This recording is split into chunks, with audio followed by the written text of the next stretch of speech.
Oke, ini dia Advan Matcha 5G, HP yang bisa dibilang underrated. Karena di bawah 3 juta speknya lumayan menarik. Bahkan second-nya sekarang kalau cek di Facebook itu ada yang jual 1,7 sampai 1,9. Cuma nggak semua daerah itu ada ya. Jadi cek aja di FJB masing-masing, siapa tahu hoki. Oke, kalau gitu nggak usah pakai lama, langsung aja ini saya re-unboxing. Karena ini bukan HP baru. Pertama dapat HP-nya, kitab-kitab, kabel C2C, adaptor PD 33 watt, dan terakhir itu pin ejector. Oh ya, ini hampir kelupaan ya, ada softcase yang udah menguning. Oke, ini dia desain dari Advan Matcha 5G, sekilas bentuknya ngikutin iPhone Air. Walau saya juga tahu ya, HP ini tuh kembaran Lava Blaze AMOLED 2, brand dari India. Dan Lava itu ngambil ODM-nya dari Kosi, jadi bisa disimpulkan Advan juga ngambil dari sana. Cuma entah kenapa dikasih nama Matcha ya, padahal lebih pas kalau namanya Advan X1 Pro. Kalau Matcha ini agak kurang nyambung. Tapi untuk build quality ternyata lumayan oke. Walau minusnya ini tuh dia pakai finishing plastik glossy, jadi gampang nyeplak kayak gini. Dan ini juga rada susah dibersihin. Nah, lanjut cek sisi per sisi, kanan ada tombol power dan volume. Untuk feel-nya ini udah clicky dan nggak oblak, nice. Lalu atas ada mikrofon kedua, grill stereo speaker, dan infrared blaster. Kiri polos, bawah ada tempat kartu SIM hybrid, mikrofon, port Type-C 2.0, dan speaker utama. Kemudian belakang ada modul 2 kamera, LED flash, sama logo Advan yang baru. Pindah ke depan ada layar flat 6,67 inci, dan panelnya ini pakai AMOLED, tapi bezelnya masih lumayan tebel ya, karena dia pakai bracket list di antara frame dan layar. Oke, berhubung HP ini perlu saya setting dulu buat install beberapa aplikasi dan tes benchmark, jadi kita ketemu lagi setelah selesai saya setup. A few moments later. Ini ada ini. Inilah kita pakai. Ketemu lagi dan ini dia Advan Matcha 5G, yang pasti kalau untuk wallpaper Gojo ya, cek aja linknya di deskripsi. Oke, pertama saya mau tes performa fingerprint-nya dulu. Overall kecepatan scanningnya ini nggak terlalu cepet sih. Dia ini tuh tipikal yang harus ditahan sampai kebuka. Nggak bisa ditoel kayak optikalnya Infinix atau Redmi. Nah lanjut bahas spek detailnya Advan Matcha 5G. Dia pakai MediaTek Dimensity 7060 2,6 GHz, fabrikasi 6 nanometer TSMC, GPU, nah ini. Dia pakai PowerVR BXM8256 MP8 950 MHz. Lalu untuk RAM-nya ini 8 GB LPDDR5, storage-nya ini 256 GB UFS 3.1, lalu untuk baterainya ini 5000 mAh, dan dia support fast charging PD 33 watt. Yang pasti kalau untuk cooling system, saya nggak dapat info spesifik, tapi kalau mengacu ke Lava, dia pakai pad thermal pasif. Berikutnya ke hasil pengujian benchmark si Advan Matcha 5G. Di Antutu 11 entah kenapa dia nggak bisa ya, makanya saya tes pakai Antutu versi 10, dan dia dapat skor sekitar 480.000. Kemudian di storage test UFS 3.1, dia dapat skor 51 ribuan. Terus Geekbench 6 single core ini 984 poin, kalau multicore di 2307 poin. Sedangkan GPU Open dan Vulkan, hasilnya ini tuh jujur ya, anomali. Poinnya itu pada receh ya, jelas ini tuh nggak wajar, tapi pemicunya juga udah bisa ditebak sih. Karena GPU PowerVR ini tuh emang kurang optimal, padahal secara raw performa CPU-nya itu udah bagus. Kemudian untuk CPU throttling test selama 30 menit, hasilnya itu cukup parah, dia throttling sampai 67%. Lalu soal kelengkapan sensor, untuk sensor esensial, HP ini tuh udah lengkap ya, gyroscope hardware, NFC ada, bahkan ada infrared blaster. Sekarang lanjut bahas layarnya si Advan Matcha 5G. Untuk panel dia pakai Full HD Plus AMOLED, size 6,67 inci, kerapatan pixel di 395 ppi, refresh rate 120 Hz. Tapi sayangnya dia masih L3 ya, belum L1. Terus untuk touch sampling rate ini 240 Hz, peak brightness maksimal 1000 nit, multi touch udah 10 jari. Cuma untuk proteksi saya nggak dapat info ya, jadi buat antisipasi beli tempered glass. Dan sekedar info, ukuran layarnya ini sama seperti Tecno atau Infinix yang 6,67 inci. Contohnya ini pakai ini, Tecno Camon 20 Pro 5G. Atau mungkin setara sama Infinix GT 10 Pro. Overall untuk kualitas layarnya ini udah cukup oke, buat nonton warnanya kelihatan vivid, dan detailnya juga tajam, nggak berasa pixelated. Ya tipikal standar AMOLED entry level lah. Cuma stereo speakernya ini tuh biasa aja, walau bassnya itu masih kerasa tipis-tipis, tapi emang lebih dominan cempreng sih. Ya setidaknya itu nggak sampai sebusuk speakernya Aiku. Lalu kalau soal kualitas modul getar, jelas ini tuh masih kasar karena bukan HP mahal. Tapi layarnya ini tuh udah kerasa responsif, lebih responsif daripada layarnya Infinix. Hot berapa itu? Saya lupa. Hot 60 Pro, nah. Dan feel typingnya ini tuh juga nyaman, nggak delay. Jadi sip lah. Nah sekarang lanjut ke software Advan Matcha 5G. Dia pakai UI ini, DDoS, UI generic HP ODM. Tapi setidaknya udah Android 15, walaupun dia nggak ada jaminan update ke 16. Cuma ya udahlah, ini Advan, bukan hal sulit buat dioprek. Nah, kalau untuk impresi, jujur buat saya interface-nya itu jelek, tapi saya bakal highlight beberapa poin seobjektif mungkin. Pertama, DDoS ini tuh ternyata gesit dan smooth, karena pasti pakai bernavigasi ke sistem.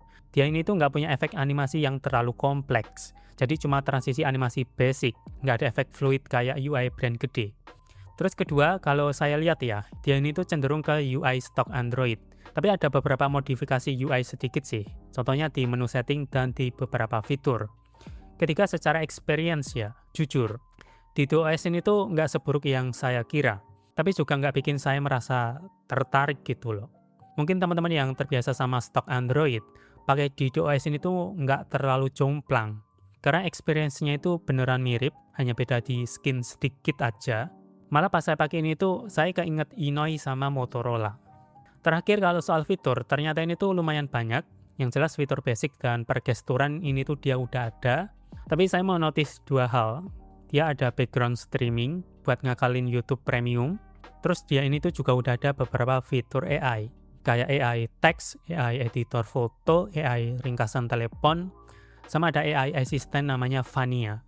Tapi suaranya pakai mbak-mbak Google ya, bukan Maria Vania. Terakhir ini sebelum ke gaming test ya. Ini saya coba cek apakah ada malware seperti Inoi. Dan ternyata dia ini tuh nggak ada ya. Hasil scanningnya itu bersih, nggak ada malware yang kedeteksi. Oke, berikutnya langsung aja ke gaming test Advan Matcha 5G. Tapi karena GPU Power VR di HP ini tuh kurang optimal, jadi saya coba cari settingan yang paling aman. Karena pas saya coba di grafik tertinggi yang dia bisa, di beberapa game itu dia malah sering crash. Pertama, Mobile Legends, grafiknya itu medium super.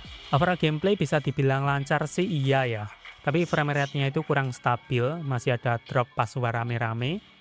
Jadi kalau mau lebih aman turun ke 60 fps, karena saya coba hasilnya itu lebih stabil. Yang jelas jangan dipaksa di rata kanan, karena gamenya itu bakal rawan foreclose. Dan setelah 30 menit, baterainya itu berkurang 9% dengan suhu cuma 40 derajat Celcius. Kedua, Monoposto F1 2026, grafiknya itu medium 60. Overall gameplay itu lancar sih, tapi frame rate-nya itu nggak bisa tinggi, sering di bawah 40 fps. Itu pun juga nggak stabil ya, karena sering naik turun 15-30. Dan setelah 30 menit, baterainya itu berkurang 11% dengan suhu yang lumayan panas 44 derajat Celcius. Ketiga, COD Mobile, grafiknya itu low max. Overall gameplay itu udah cukup lancar, tapi ya lagi-lagi frame rate-nya itu nggak bisa stabil, cuma ini tuh masih oke. Karena naik turunnya itu di angka 45-60 fps, bahkan itu juga berlaku di mode Battle Royale. Dan setelah 30 menit, baterainya ini tuh berkurang 8% dengan suhu di 43 derajat Celcius. Keempat, Genshin Impact, grafiknya itu lowest 30 fps. Overall gameplay bisa sih bisa ya. Sekedar di Mondstadt Liyue ini tuh masih dapat di 20-an.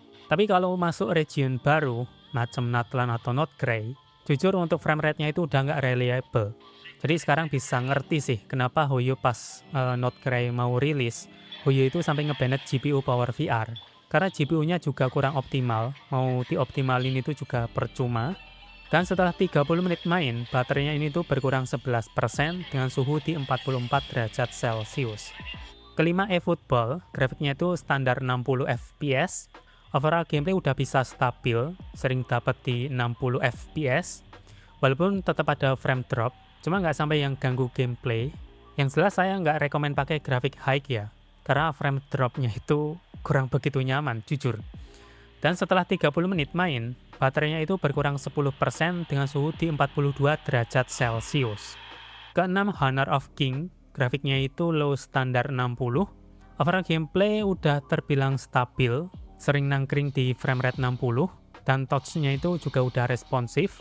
Tapi di game ini saya mau tes di bypass charging, dan ternyata dia tipe yang beneran 100% ke bypass. Bahkan sampai saya main setengah jam, baterainya itu nggak nambah sedikit pun. Sekali dicolok itu langsung aktif. Jadi ini info aja buat teman-teman. Terakhir, kamera Advan Maca 5G. Kamera utamanya itu 50 megapiksel. Sensornya itu pakai Sony IMX752, dan dia ditemani satu kamera depth sensor 2 megapiksel, sedangkan kamera depannya itu 8 megapiksel. Nah, buat hasil kamera Advan Maca 5G, overall biasa aja sih, tipikal kamera HP entry level. Tapi setidaknya kalau sikonnya itu mendukung, hasilnya itu masih lumayan oke loh. Paling pas ketemu objek warna hijau itu dia rada berlebihan ngeproses saturasi. Sama kalau pakai mode zoom 2 kali digital, gambarnya itu kayak kelihatan over noise. Sementara di situasi low light, no comment sih.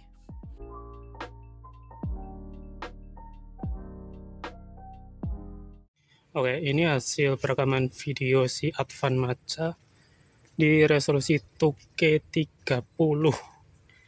Dan dia ada stabilisasi ACE. Cuma di preview itu kelihatan gempa ya. Sekarang cek fokus, cepet sih. Dan dari warna oke. Cuma dynamic range-nya itu kayak sempit ya. Lihat di objek belakang sana, nggak terlalu kelihatan. Cuma overall buat video dokumentasi udah cukup sih. Oke, Advan Maca 5G, HP yang saya rasa itu underrated. Tapi memang HP ini tuh juga nggak perfect, cuma bukan yang sampai jelek banget. Apalagi di bawah 3 juta sekarang itu makin sedikit opsi HP yang speknya bagus. Oke, jadi segitu dulu untuk bahasan Advan Maca 5G. Dan kalau teman-teman ada pertanyaan seputar HP ini, tulis aja di kolom komentar, sebisanya nanti saya jawab. Jadi sampai jumpa di video gadget berikutnya, dan mata asita.